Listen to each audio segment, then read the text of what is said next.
Welcome to the Islamabad United Podcast, hosted and produced by Backward Point. मेरा नाम है नजर सैयद और मैं हूं बशार। और आज के हमारे स्पेशल गेस्ट थे क्लिफी डीकन। क्लिफी पाकिस्तान टीम के फिजियो हैं और इस्लामाबाद यूनाइटेड की भी। उनसे हमने बात की कि उनकी जॉब डिस्क्रिप्शन क्या है, वो करते क्या है पाकिस्तान टीम में, वर्कलोड मैनेजमेंट क्या होती है, स्ट्रेंथ एंड कंडीशनिंग क्या होती है, हमारे प्लेयर्स इतने इंजर्ड क्यों हो रहे हैं, स्पेशली फास्ट बॉलर्स। तो ये सारी कॉन्वर्सेशन थी हमारी क्लिफी के साथ। I hope you guys enjoy the podcast. Make sure to like, share, and subscribe. And yeah, enjoy. Cliffe Deacon. Cliffy, welcome to the Islamabad United Podcast. This is the only time I would say I would love to see you on screen. Typically, when you're on screen in a match, it's when a player gets injured. So welcome to the podcast. Great to have you here. Thanks, mate. Yeah, it's been interesting to now jump ship from one to the other. It's nice to learn from a new environment, get to meet people like you guys. Let's see. Hopefully it's not too many screen time for me. Hopefully. I was looking up some of your background, and you were a professional first-class player in the South African domestic circuit. Talk a bit about your playing career. I saw some clips of your bowling. You were nothing less of a Shaheen back in your day. People always use this guy's name, man. They say we look alike and everything. So you guys are like both really, very tall as well. Yeah. So look, I grew up in a sporting family, sporting environment. South Africa is traditionally a sporting country. I used to play loads of different sports as a youngster growing up, but cricket was the one that stuck. Started playing when I think I made my first class debut in 2001. And then I was fortunate enough to play for about 13 or 14 years. While playing, I was studying, so I qualified during my first class sporting career. And then it just gradually started moving from being a player to working with players. I love playing cricket, man. It's probably the thing that's given me the most opportunities in life. So yeah, you can't be anything but grateful for sport and for what I was able to do. How easy is it for you then, because you are a former player, to like relate into the shoes of the players that are getting injured? Because Salman was on the pod a few days ago and he was talking about when he got hit in the face in that India game. He was talking to you and he was like, I want to stay. And I feel like you get that fire because you've been a player yourself. You want them to play on. The thing is, about let's say 3 years out from when I knew I was going to get done, right? There was this thing in me where I was like, listen, buddy, you need to find something that you are that nobody else is, right? And I started looking into what it is that I can do that differentiates me from anybody else doing what I'm doing. So I started doing my coaching certificates. I mean, obviously I had the playing background and then being a physio. So I wanted to be a physio that understands players from a player perspective, but then also from a coaching perspective. So you need to be able to run all three of those hats at the same time to make a decision on the field. Now, I'm a personal fan of being as prepared as you possibly can. For me, that means I need to be as prepared as I possibly can. So I need to be able to make a decision on the ground based on what I know the player feels, what I would have done probably as a coach, but first and foremost, from a medical perspective, am I helping the guy as best as I possibly can? So for me, that is what I'm trying to be as best as I possibly can. So when a player is like begging you to let them stay and you have to make that call, how tough is that? Yeah, it's tough, but you need to be as clinical as you possibly can, because remember, you're dealing with a guy that's firing on adrenaline and all cylinders and whatever. And sometimes you need to calm that situation down as much as you possibly can without taking the fire away. Now, to be able to do that, you need to be as clinically as possible and then obviously as calm as possible. So yeah, sometimes it's hard, man, because you know what the situation of the game is, right? But my job is to look after a guy medically, right? Yeah. And that's what I'm there on the field for. So if I don't believe that something is going to go haywire with this guy, then I probably would say, listen, mate, it's fine, you stay. I don't think if you prepare yourself well, I don't think it's a difficult decision to make. Do you miss playing cricket? I miss playing cricket, but I don't miss waking up tomorrow morning feeling like a truck just drove over me. Look, when you're playing, it's a certain feeling that you have, right? Then as a player, you stop playing, and then some of us are fortunate enough to move along with cricket. Okay, so you still get that adrenaline. I still have those butterflies. I still have. We started using these glucose monitors recently. Okay, and before every game, I would look at what my blood sugar and things do, and they always spike. Yeah. So the feeling that you have, mate, it doesn't go away. It doesn't go away. It's like I said, I keep on saying I'm fortunate enough, but I am, because being able to keep working in what has given you whatever you've gotten, I think it's a massive fortune for every person. For people who may not know, could you describe what your job description entails as the team physio? Okay, so preparation. For me, it all boils down to getting guys back as soon as possible within medical timelines. Okay, I'm a firm believer in that. My job is to hand over as many players as possible, as often as possible, for as long as possible, to a coaching staff to say, listen, I've got a full bunch of players to pick from. Now, if you want to break that down, there's so many things that you can look into. Okay, it is making sure that a player is prepared for what's coming. That is ultimately what our job is. Whether that's preventative treatment, whether that's maintenance, whether that's rehabilitation, whether that's diagnosis, whether that's pulling a guy out, putting a guy in, all of that is small little bits and pieces of making sure that a coaching staff has as many players available to them as regular as possible for as long as possible. When a new recruit comes into the team, obviously the way that our players from Pakistan are picked, they're sort of willy-nilly, and they're not really coming through a proper system. Do they have that expertise built into them about their fitness, about what they're eating, about how they're going to keep their body game ready? I think the youngsters nowadays, because traditionally, and I say this with all the amount of respect that I have, okay, when you're not exposed to something at an early age, you won't know. So, and you don't know that you don't know. So I think it's improving at a rapid rate. You look at the under-19 guys that's just come back from South Africa in the under-19 World Cup. You talk to those guys when they're training at the NCA, and they talk to you about what I need to do for preparation, how I need to train. Mate, it's massively different to what 2 generations back were. Okay, so what I'm saying is the improvement, because of the exposure that modern day cricket now allows people to go through, is massive for the future of cricket in Pakistan. Now, you talk about youngsters coming into a national setup or an international setup.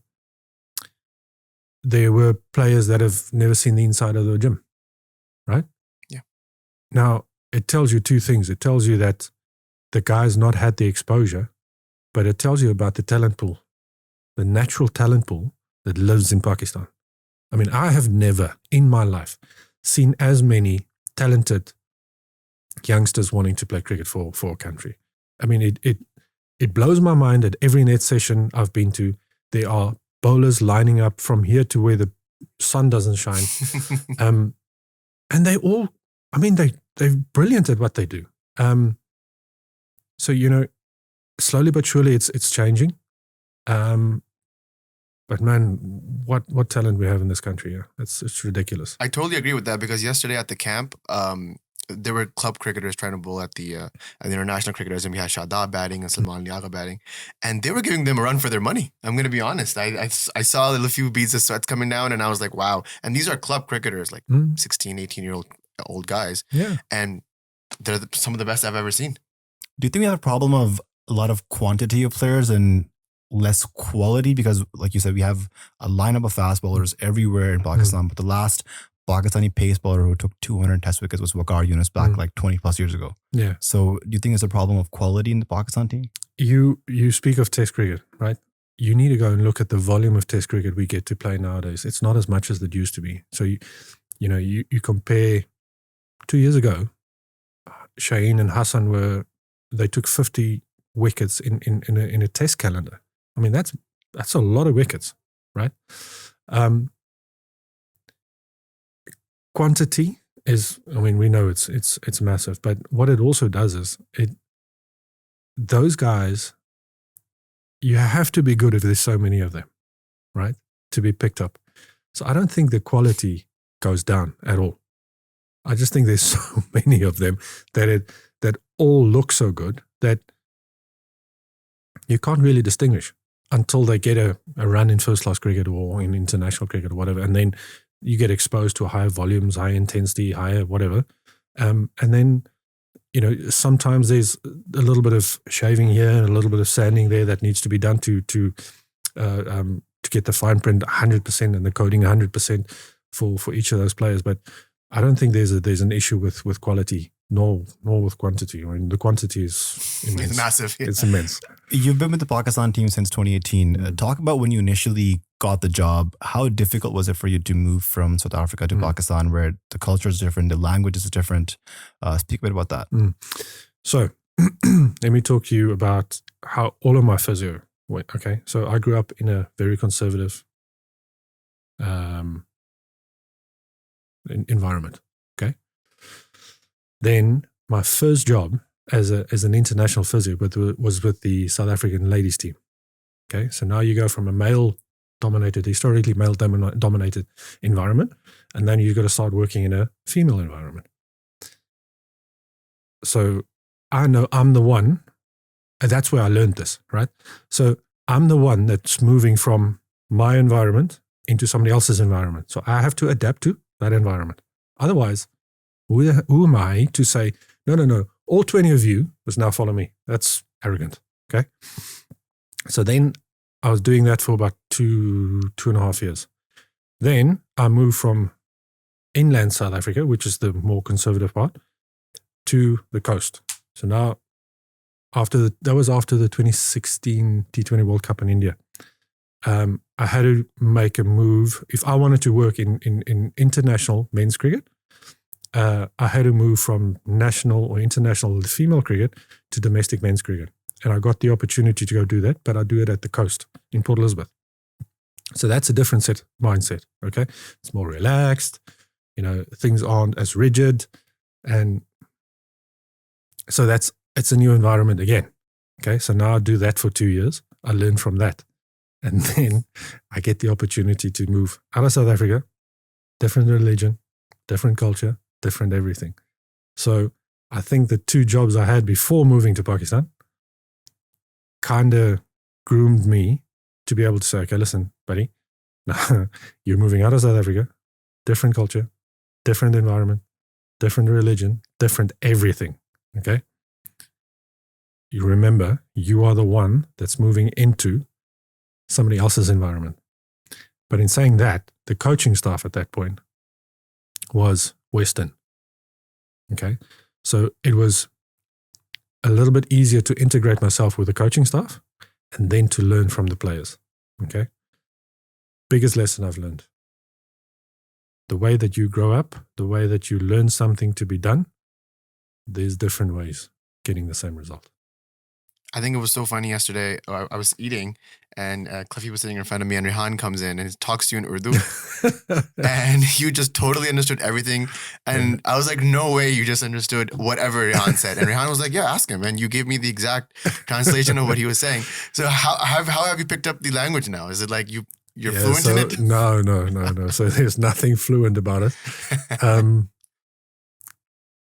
The one thing that I've tried to do is I really try and listen with intent. Okay, so you catch up on some words, you learn some words because it's an occupational hazard. You need to be able to kind of communicate with players when you're working on them. Okay, So there's some stuff that the baseline stuff that you try and learn that you're going to need while you're doing treatments. And then you start adding cricket terminology to it. And then you try and wangle whatever is in between. And then you start, I mean, it's been 6 years, man. Yeah, it's been a long time. 6 of the best years of my life. So it's I think it's also a respect thing, okay? And it's something that we've learned in South Africa is where if you deal with other environments, other cultures, the biggest amount of respect you can show is by greeting, talking, respecting that person's culture, his religion, his whatever it is, putting that on the foreground and saying, listen, mate, I know I'm in your environment now. I'm trying to learn from you so I can help you. And I think that's where these sort of things stem from. That's beautiful. Can you define what workload management is?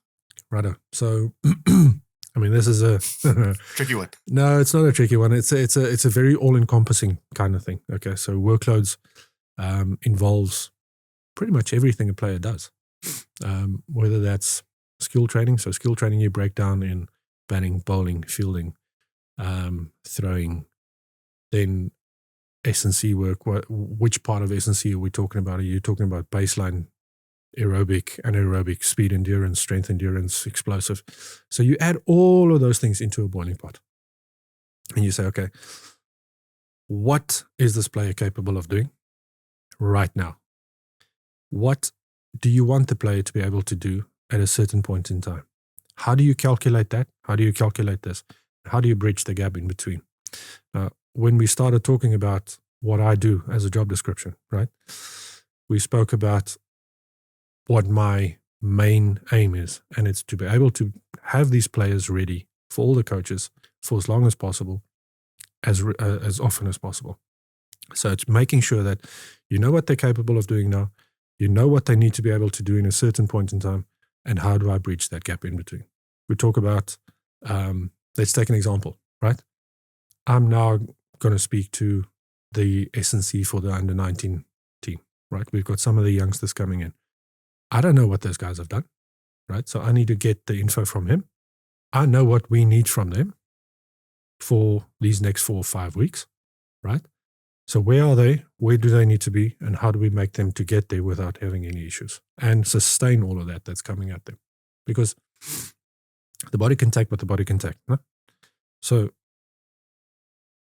do I take some stuff away? Do I put some new stuff in? Do I take some old stuff out? What do I do?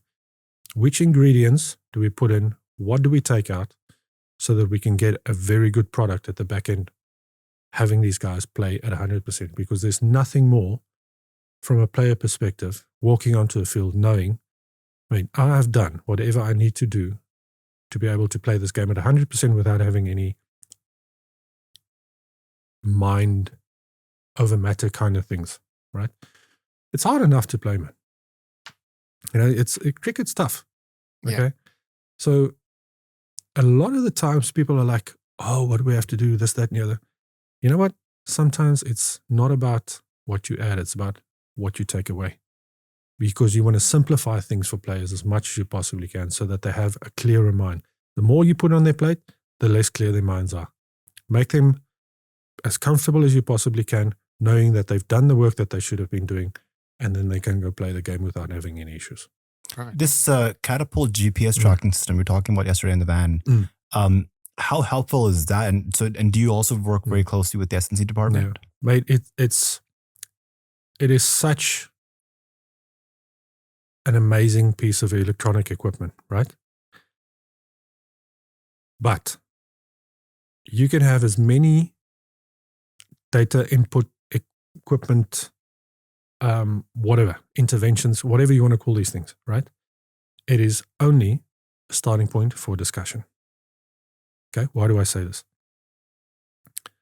A player comes to you and he says, listen, I'm flat. I'm really tired. Why?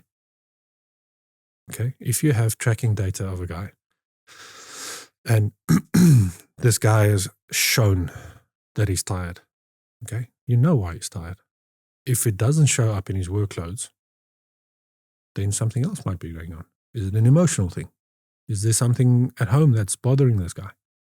You're not dealing with a robot. You're dealing with a human person, right? This guy's got feelings.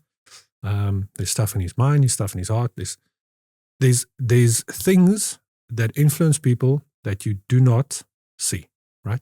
Not in technology. And that's what I'm saying. These things are all amazing pieces of equipment, but it's only a starting point for a discussion. What you do with that data, right, is exponentially more important than what the actual data is, right? It's our job to read through all of that information. It's our job to dissect that information. It's our job to take out of that information what is going to make this player better. Because what you have there is, it's past. It's got nothing to do with, it's got a little bit to do with what you're going to plan. But unless you dissect that data, it's a whole heap of numbers that's just sitting there.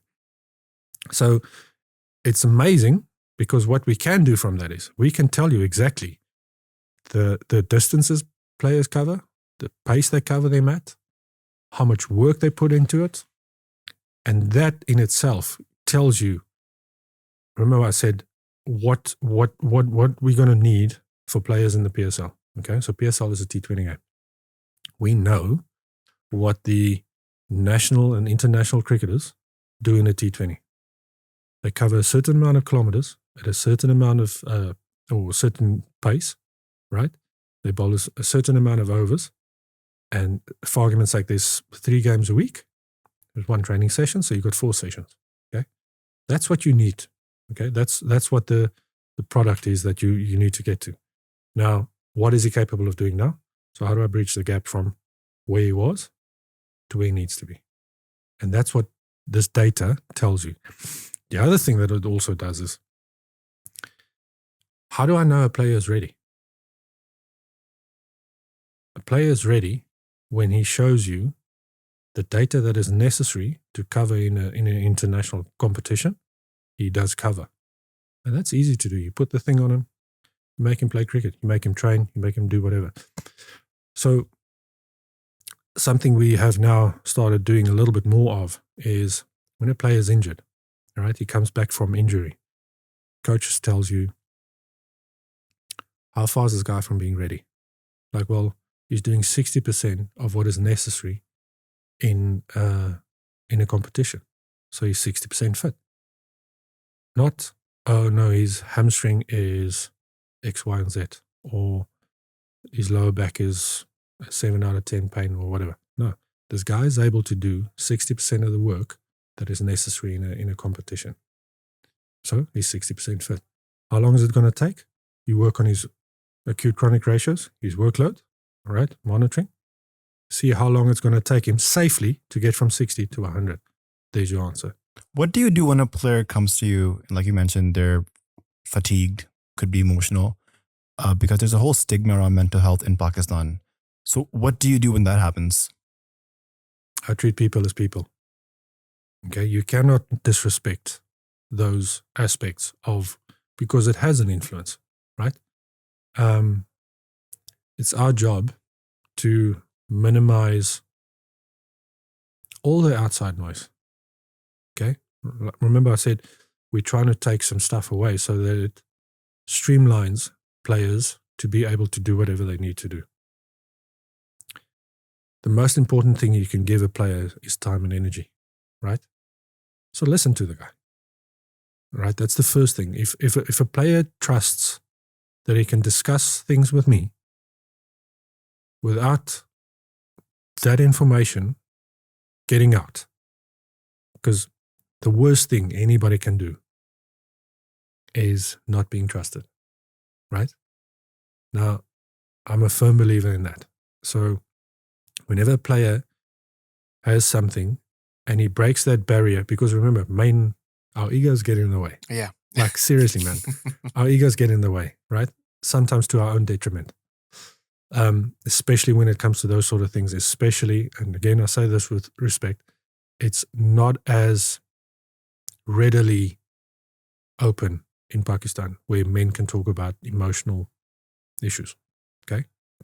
So if a player has the opportunity to be able to talk to somebody openly, knowing that this guy takes it too hard, knowing that this guy's going to try and help me, that is half the battle won. Maybe I need to go find somebody that can help him in a certain aspect, because I'm a physio, I'm not a psychologist, right? But sometimes all you need is an ear for somebody to have a listen to you, give you a little bit of advice. Sometimes people just need to get stuff off their chest, man.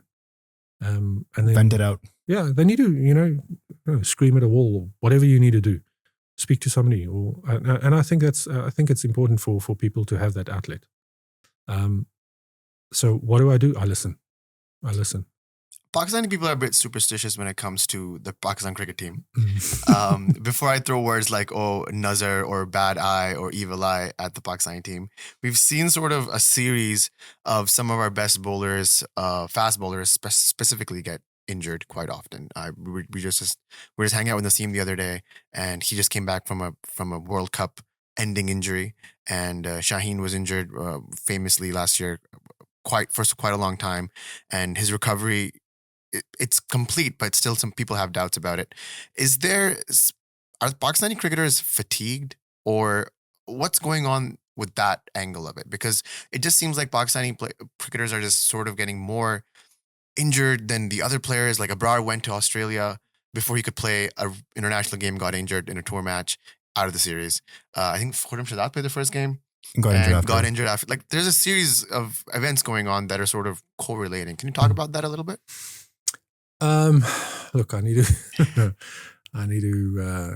How do I manage this?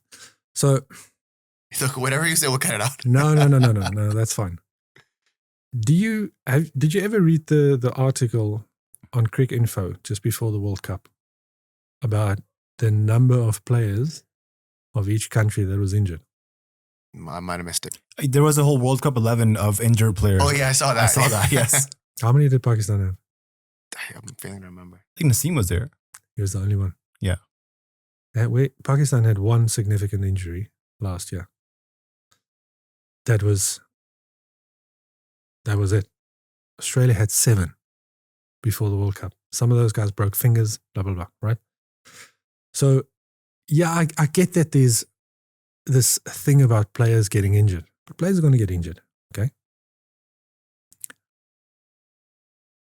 There's been a lot of cricket. Let's be honest. Players played a lot of cricket, okay? Shaheen got injured while fielding, right? What can you do about that? The guy got injured, he dived, he tried his best, got injured. Injury is going to happen, man. It's going to happen. So, there's been a few guys injured more recently, okay? But I think it's directly related to the amount of cricket that some players are playing at the moment. Do you think the initiative by the PCB to limit their players to 2 leagues is a good initiative? Are you asking me as a consultant? As a consultant, are you asking me as a medical? I guess for their workload management. Right? Yeah. So like, you can boil it down to workload management or whatever you want to boil it down to. But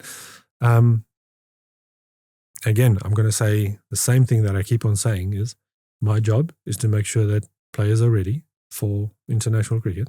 Okay, what have they done? What do they need to do to be able to do what they're supposed to do? Okay. Now, 2 leagues, I think common sense should tell you, okay, let's put the badge on the national badge on your chest. That is the ultimate, right? That's what you're aiming for. How am I going to get myself prepared for that? However many leagues or how many no leagues or whatever. What am I going to do to get myself ready to wear that badge as best as I possibly can? I think that, to a certain extent, should be the bottom line of any sort of decision that's being made. You can go to, let's talk about Australia, okay? How many of their fast bowlers play first-class cricket, for argument's sake, in the UK? None. You hardly hear it. No, they don't. Is that a bad thing? No. Is it a good thing? No. It is what their plan is for their players to be ready for whatever the international circuit demands from them. If we have to send a player somewhere to use a league to get ready for international cricket, use the league. If we have to say, sorry, No worries. if we have to say, don't go to the league because you need to be ready, then don't go to the league. If you want to go to the league, understand that there are consequences, that you might not be as fresh as we need you to be. But the badge needs to be the ultimate aim. I think the best example we have in modern day cricket recently, we were actually talking about this in a podcast of ours. I think Mitchell Starc, the way he's forged his career in international cricket, that's the blueprint for me. He denied leagues for a number of years because he wanted to make sure that he was ready for Australia, and now he has the silverware and the gold to back that up. Now, when he goes back and he's like, I want to play for the IPL, the IPL is like, here's your bag. Come play for us. Pat Cummins. Have you Pat seen Cummins. that guy's decision was for 4 years never to play IPL or any other league except Big Bash, and very selective in the Big Bash. And that's a lot of money left on the table, by the way. Yeah, but how much is he earning now? Exactly. He's made up exponentially for whatever he left out in the last 3 years. Yeah. Because what does his reputation now earn him in any league? Yeah, fair enough.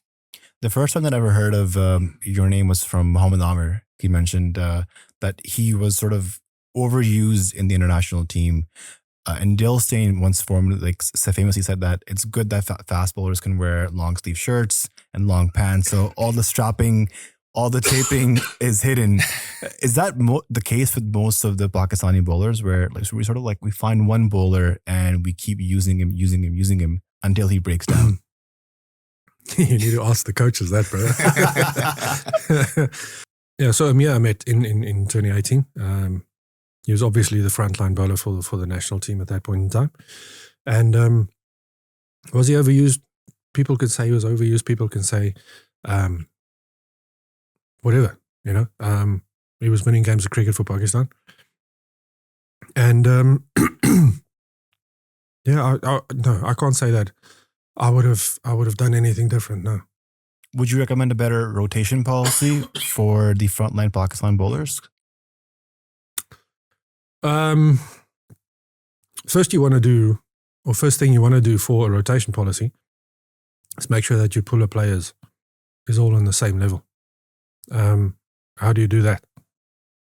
You make them play more, right? So egg or the chicken, which one comes first here? The only way you can do that is actually, and the reason I'm saying this is the support of people in Pakistan for the Pakistan cricket team, right? Is I have not seen passion like this before in my life, right? But what it also does is you rotate players and then people are angry about the fact that they rotated, okay? You don't rotate them and then the player inevitably gets injured. And then they're like, why did this guy not take a break? Cats sort of do. So that's what I'm saying. The egg or the chicken, which one comes first here? The only way you can get players game ready is by playing games, right? The only way you can then get the rotation policy going is by getting these guys time in the game. So it's a bit of a process, and you need to be able to bite that bullet for a certain amount of time. Okay? I will never forget 2015 World Cup. England lost before the knockout stages, so they were out. The coaching staff made a decision. They took, I think it was 22 players, 23 players. They picked. Not because of their current form, but because of the way that they play cricket. So because of the form or the way that they play cricket, they gave them specific roles for 4 years. They made those 23, 24, 25 players. I don't know how many were, but it was not a massive amount of players. Gave them 4 years of ODI cricket, playing specific roles. And 2019 came. What happened? They won the World Cup. You have to give players the opportunity for a certain amount of time to play their role, get comfortable in their role, have role clarity, and enough volume in that specific position. It's the only way you can get a player pool strong enough, big enough, robust enough, but fresh enough. I can't see any other way. So we're gonna wrap it up now a little bit. You've been with the Pakistan cricket team for over 200 games, right? Since the first game to the most recent game, and moving forward, how have they adapted to the conditions now, and what's changed since then? Because you've sort of been through a whole generation of cricketers now. I think we're learning quicker. I think, well, you don't really have a choice, man. You have to learn quicker. I think you also learn more often from other environments because of the fact that there weren't as many leagues in 2018, right? But there's a whole heap of them now. Now, you play with so many different brains, minds, intensities, game plans. You pick up one thing from each league every time you go play one. I think we learn a lot more and a lot quicker nowadays. For sure. How emotionally invested are you in the Pakistan team, and how do you deal with they've had a series of close losses in knockout matches. How do you deal with those losses as the team? It's rough. I thought it was going to get easier. It's horrible. It's horrible. I hate it. Yeah. I hate losing. Which World Cup was it? 2021. Oh no, don't remind me. That one stings. I didn't get onto the bus after the game against Zimbabwe. I didn't get on the bus. I took my backpack and I walked. I had to get away from everything and everyone. It was the worst night of my life. And now you take that, right? We go to Adelaide, we're in the nets, and we were like, well, this is it. We're playing Bangladesh. South Africa's going to beat the Netherlands. And then we're going to go home. Throwing balls in the nets, and South Africa were batting. Second innings. And then just on the edge of to the side of the nets, there's like you can buy drinks and whatever. But there's a massive TV. So I can see through the nets into this little bar area, into the TV. And then you can hear the crowd go, okay? And I'm South African, okay? So now you must know what turmoil is going on inside. I was just going to ask. So you're throwing balls, and then you just hear the crowd go, and every one of us, we run to the edge of the fence so we can see why the crowd's going. And then South Africa lose a wicket, and eventually Netherlands beat South Africa. So South Africa got onto our flight, we got onto South Africa's flight. But in saying that, right, the South African team in 2019, okay, I was fortunate enough to play either with or against all of them. And they had a horrible time, okay? And the moment you walk off the field, it's not about the game, it's about the person. And it was probably the hardest goodbye I've ever said to friends of mine. Okay. Now, the World Cup in Dubai, the semi-final in Dubai, that was, I couldn't sleep. It was just, I couldn't sleep. Arguably the best Pakistani T20 team was playing that World Cup. Right. But it just goes to show, we played unbelievable, unbeatable cricket. Didn't make it to the final. We lose to a team we traditionally should not lose to. Get into the final of the World Cup. This game is amazing, man. And it messes around with your brain and with your heart. But I wouldn't change it for the world. I need to know your reaction against the South Africa game in the World Cup. Because Rihan came here and he was like, that's the worst night of my life. That game. Yeah. And what was going through your head when that was happening? Because again, South Africa, it's your home team. You played there, and then Pakistan. You don't even know where your loyalties lie. One ball, man. LBW against Shamsi. Yeah. I'll never forget that ball. Yeah. Like, the margins are so freaking small nowadays. Man. No, I really thought while I was a player, you can't fall asleep the night after a game. I thought it was going to get any easier. It's getting worse. It's getting worse. Welcome to Pakistan cricket. Yeah, it's more the fact that, like when you're a player, and I kind of figure this thing out for me. I don't know what other people think about it. Like while you're a player, there's stuff you can do to change the outcome of a game or whatever, or you have the opportunity to do something. When you're a coach or a physio or support staff, you're sitting on the side and you just go, man, there's nothing you can do about it. Yeah. I mean, Cliffy, thank you very much for your Thanks, time. guys. You've spoken from the heart. We knew this was going to be a genuine conversation, and we appreciate your time. Thanks, guys. What are your aspirations with Islamabad this season? You have a 4 to 5 week window to work with the players, and they've had a history of getting back-to-back injuries in the past few seasons. Yeah. So, I mean, we're just hearing Rehan talk about, hopefully we won't need to use you this season, but if it happens, it happens. Yeah. So I've embraced a mindset of learning. Okay. Every league, every opportunity is an opportunity to learn. I was very fortunate in the previous stint I had in PSL to learn from arguably one of the best league coaches in the world. Now I have the same opportunity with Islamabad. I have the same opportunity with the players playing for Islamabad. Using what I've learned, maybe I can give them a couple of pointers, tips, whatever. Maybe the way that I do things is maybe a little bit different. Maybe it helps. Maybe it doesn't. But again, you learn. So now, if it doesn't work, you learn and you adapt and you make it work better for the team. But man, it's such an opportunity to learn from global coaching staff, players. And when I say global, I'm not excluding the current crop of national or local players, because we've got international cricketers from under 19 all the way to the top. Guys that have played for Pakistan, currently playing for Pakistan, and arguably will be playing for Pakistan. So what more do you want? Good luck, Cliffy, for the season.